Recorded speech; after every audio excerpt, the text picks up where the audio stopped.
Alors évidemment, bonjour à tous. Mesdames et messieurs, je suis actuellement en train de vous cacher une très bonne nouvelle pour cette chaîne. C'est le retour de l'écran. Ouais, c'est assez technique ce que je viens de faire. Donc sans plus attendre, aujourd'hui nous allons faire une petite présentation pour répondre à une problématique. Hop, voilà. Problématique que beaucoup de garçons peuvent se poser, mais ça peut aussi intéresser les filles. Aujourd'hui nous allons essayer de répondre à la question suivante.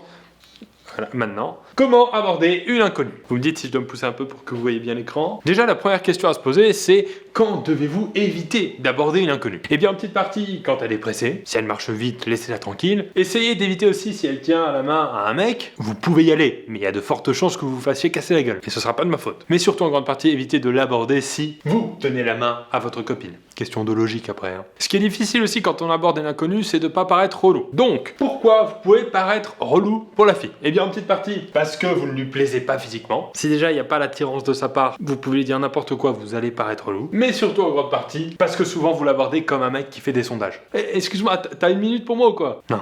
Ah, je vous ai fait un petit tableau pour savoir comment draguer dans la rue et les conseils pour savoir ce qu'il faut faire ou ne pas faire. Déjà en premier lieu, à faire, vous pouvez lui indiquer une durée de temps. Si vous lui dites, excuse-moi, est-ce que tu as une minute ou deux pour m'aider à me retrouver sur ma carte, là ça peut marcher. Ça fait un peu touriste, mais ça peut marcher. À ne pas faire, prendre une fourchette trop large. Excuse-moi, est-ce que tu as 1 heure ou 12 heures pour m'aider à retrouver mon chemin, s'il te plaît? Là, c'est peut-être un petit peu exigeant de votre part. À faire, vous pouvez vous aider des éléments environnants. Par exemple, si vous êtes près d'un centre commercial, vous pouvez dire, excuse-moi, je cherche une boutique cool pour trouver un cadeau pour une copine. Vous lui parlez d'une autre fille, de shopping, elle se doute pas que vous la draguez. C'est très bien. À ne pas faire cependant, utilisez cette technique à Pigalle. Parce que là, les seules boutiques, ce sont des sex shops.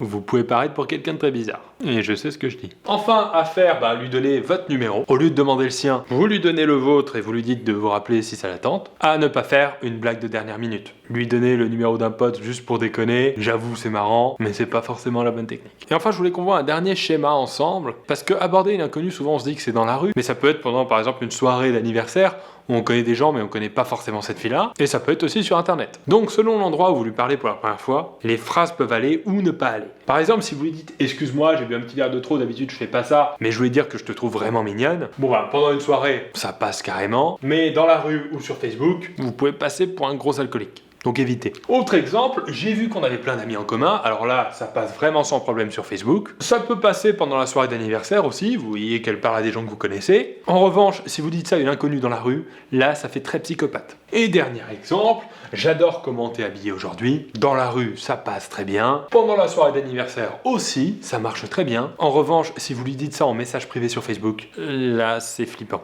Très flippant. Voilà, j'espère que cette première présentation sur ce nouvel écran vous a plu. Ne quittez surtout pas la vidéo. Surtout pas. Je suis orange, non? Puisque j'ai une surprise pour vous. Vous vous rappelez, la semaine dernière, je vous ai montré comment réaliser un très beau sapin de Noël. J'ai changé de couleur. Eh bien, figurez-vous que sous ce sapin, j'y ai disposé des cadeaux. L'an dernier, pour vous faire des cadeaux, j'étais allé dans un magasin, j'avais acheté les choses que vous aviez demandées et je vous les avais envoyées. Cette année, j'ai décidé de faire quelque chose d'autre. Il y a un lien dans la description de cette vidéo. Vous pouvez vous inscrire et dans ce formulaire, on vous demande votre pseudo Skype. Cette vidéo est en ligne le 22, donc aujourd'hui même, le 22, entre 15h et 17h, j'appellerai certains d'entre vous au hasard sur Skype. Ils pourront alors tirer au sort un cadeau. Je leur ouvrirai devant eux pour qu'on le découvre ensemble, et ensuite je leur enverrai à leur adresse. C'est sympa. Voilà, c'est le Noël que je vous propose cette année, donc n'hésitez pas à vous inscrire sur le formulaire. J'appellerai une quinzaine de personnes, donc il y aura forcément des déçus. Ne m'en voulez pas. Si vous n'avez pas de nouvelles après 17h, ne restez pas tout le week-end connectés sur Skype en pensant que je vais vous appeler. Passez du temps en famille, sinon vos parents vont m'en vouloir.